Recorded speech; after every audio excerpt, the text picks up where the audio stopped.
इच्छाधारी vote, साहेब ने इच्छा कर ली, वोट पड़ गए। तो औसत निकालो तो ये 25 से 30 सेकंड में एक वोट वहां 7 पड़े एक पार्टी को। वीवीपैट में 21 बार पर्ची निकली उस पार्टी की। आप जानते हो वो कौन सी पार्टी? गुस्सा और रोष था, वो सबको दिख रहा था। आप में से कुछ लोग छाप भी रहे थे। रूलिंग पार्टी का वोट शेयर 5% बढ़ जाए, ये सुनकर भी अटपटा सा लगता है।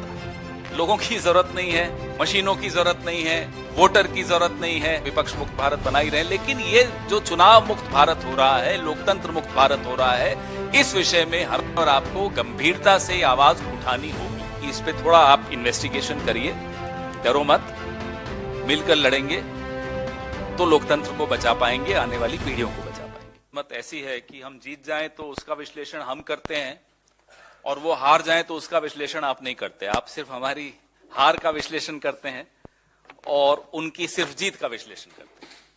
तो चुनाव से पहले पूरी तरह से हम 2 राज्यों में सरकार में थे, चुनाव के बाद हम 3 राज्यों में सरकार में हैं। लेकिन मैजिक किसी और का ही चलाते हुए दिखाते हैं आप लोग। तो विश्लेषण हमारा जीत का भी कर रहे हैं और हार का भी कर रहे हैं। पिछले कुछ महीनों में हम लोग, हमारी पार्टी के प्रतिनिधिमंडल लगातार चुनाव आयोग में जाता रहा, अलग अलग मुद्दे उठाता रहा। प्रचार से संबंधित, मॉडल कोड ऑफ कंडक्ट की अवहेलना से संबंधित, एनसीपीसीआर से संबंधित, जहां एक बच्ची का इस्तेमाल किया जा रहा था मोदी जी के प्रचार में।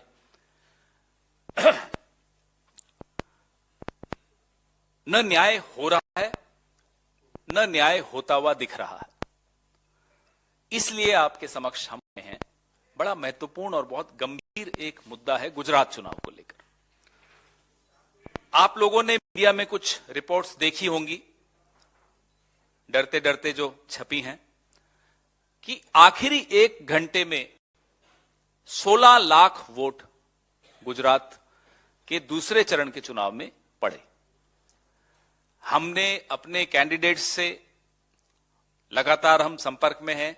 फॉर्म 17C जो कि रिटर्निंग ऑफिसर देता है साइन करके कि इस मतदान केंद्र पे 5 बजे तक या 6 बजे तक इतने वोट गिरे, वो टैलिंग चल रही है। लेकिन बड़ौदा और अहमदाबाद रीजन्स में, क्षेत्रों में, खास तौर पे सूरत में भी कुछ हुआ, राजकोट संभाग में भी कुछ हुआ, लेकिन इन 2 संभागों की काफी आंकड़े हम लोग इकट्ठे कर रहे हैं। हैरानी की बात है कि एक वोट डालने में जहां 60 सेकंड लगते हैं, अगर आप औसत निकालेंगे 5 बजे से 6 बजे के दौरान, तो एक वोट डालने में 45 सेकंड लगे। और एक बूथ पर अगर ये आंकड़े देखें तो बाहर अफरा तफरी मचनी चाहिए थी, बाहर ट्रैफिक जैम हो जाना चाहिए थे, बाहर माफ कीजिएगा स्टैम्पीड हो जाना चाहिए था। ऐसी कोई भीड़ थी नहीं। हमारे पत्रकार साथी कई वहां थे, हमारे अपने वर्कर्स थे जो लगातार कह रहे थे बड़ा फीका मतदान है, लोग निकल कर नहीं आ रहे हैं। लेकिन 5 बजे से 6 बजे के बीच में 6.5% बढ़ोतरी हो गई। तो इस दिशा में कुछ सवाल जो हम उठा रहे हैं चुनाव आयोग के सामने भी और आपके सामने भी और जनता की अदालत में भी। संजय पटेल हमारे एक उम्मीदवार, 144 रावपुरा बड़ौदा संभाग की एक सीट है, उससे हैं। 5 बजे उनके यहां 51% मतदान हुआ।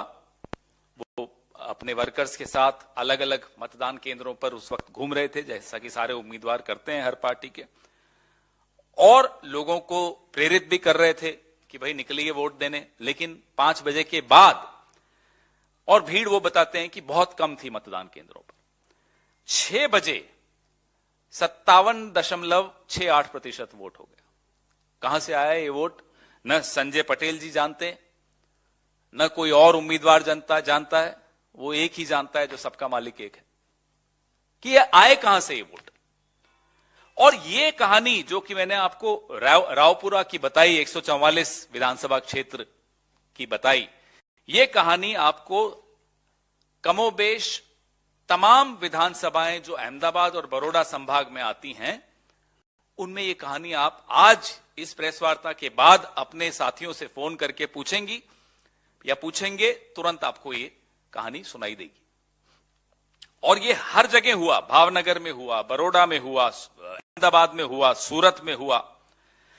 अब ये रावपुरा में 281 बूथ हैं, 281 बूथों पे 1 घंटे में 16,000 वोट पड़ गए, मतलब 1 मिनट में 57 वोट।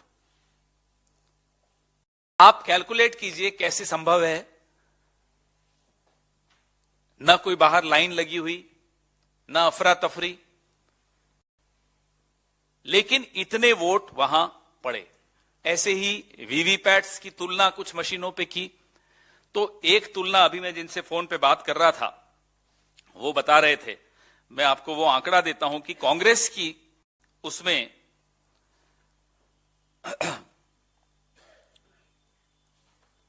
वोट वहां 7 पड़े एक पार्टी को, वीवीपैट में 21 बार पर्ची निकली उस पार्टी की। आप जानते हो कौन सी पार्टी होगी। तो ऐसे उदाहरण हम इकट्ठे कर रहे हैं, लगातार कर रहे हैं। ये जो लोकल बॉडी इलेक्शन हुए थे उस वक्त भी एक ऐसा बूथ था, धोलका नाम का बूथ था, जहां 644 वोट पड़े थे और गिने तो निकले 2273 वोट। ये नया मॉडल आ रहा है, इच्छाधारी वोट। साहेब ने इच्छा कर ली, वोट पड़ गए। लोगों की जरूरत नहीं है, मशीनों की जरूरत नहीं है, वोटर की जरूरत नहीं है, पत्रकारों की तो जरूरत है ही नहीं, विपक्ष की जरूरत तो आप जानते हैं खत्म हो ही रही है, करना ही चाह रहे हैं ये लोग, विपक्ष मुक्त भारत बना ही रहे हैं। लेकिन ये जो चुनाव मुक्त भारत हो रहा है, लोकतंत्र मुक्त भारत हो रहा है, इस विषय में हमें और आपको गंभीरता से आवाज उठानी होगी, नहीं तो बहुत देर हो चुकी होगी, सब कुछ लुट चुका होगा। वेजलपुर 1 घंटे में 8.14% बढ़ा। ये मतलब सोच नहीं सकते आप, इस तरह से बढ़ा। फिर कहा जाता है कि साहब टैलिंग में टाइम लगता है, टैलिंग। ये 5 बजे के आंकड़े आ चुके थे, उसके बाद कोई भीड़ नहीं थी। ये कौन सी टैलिंग हो रही है कि सीधा 8%, 6.5%, औसतन 6.5% पूरे गुजरात में बढ़ा। हम और आप, गुजरात, आप में से कई लोग मुझे वहां दिखे थे। वोटिंग परसेंटेज प्रथम चरण द्वितीय चरण में कम हुआ था। जिस तरह का गुस्सा और रोष था वो सबको दिख रहा था। आप में से कुछ लोग छाप भी रहे थे, लिख भी रहे थे। उसमें रूलिंग पार्टी का वोट शेयर 5% बढ़ जाए, यह सुनकर भी अटपटा सा लगता है। तो ये कौन सा मॉडल है? नरोडा में 5 बजे डिक्लेयर हुआ 45%, 25% वोट। 6 बजे हो गया वो 52.78%, 7.5%। और नरोडा का कैंडिडेट हमें बता रहा है कि साहब भीड़ थी नहीं, ये वोट कहां से आया? ऐसा ही आपको असरवा, दरियापुर, वेजलपुर, वटवा में 6.52% बढ़े। और सबसे महत्वपूर्ण था असरवा। अभी आंकड़ा हम लोग, क्योंकि हमारी वहां बैठक चल रही है और सब आंकड़े ही इकट्ठे कर रहे हैं फॉर्म 17C, 11.55% बढ़ गया। तो औसत निकालो तो ये 25 से 30 सेकंड में एक वोट, जैसे मशीन चलती ना, फैक्ट्रियों में जाते हैं तो मैन्युफैक्चरिंग हो रही है वोटों की। तो ये इच्छाधारी वोटों की कहानी, आप लोग भी इस पर मैं गुजारिश करूंगा कि इस पे थोड़ा आप इन्वेस्टिगेशन करिए, डरो मत, मिलकर लड़ेंगे तो लोकतंत्र को बचा पाएंगे, आने वाली पीढ़ियों को बचा पाएंगे।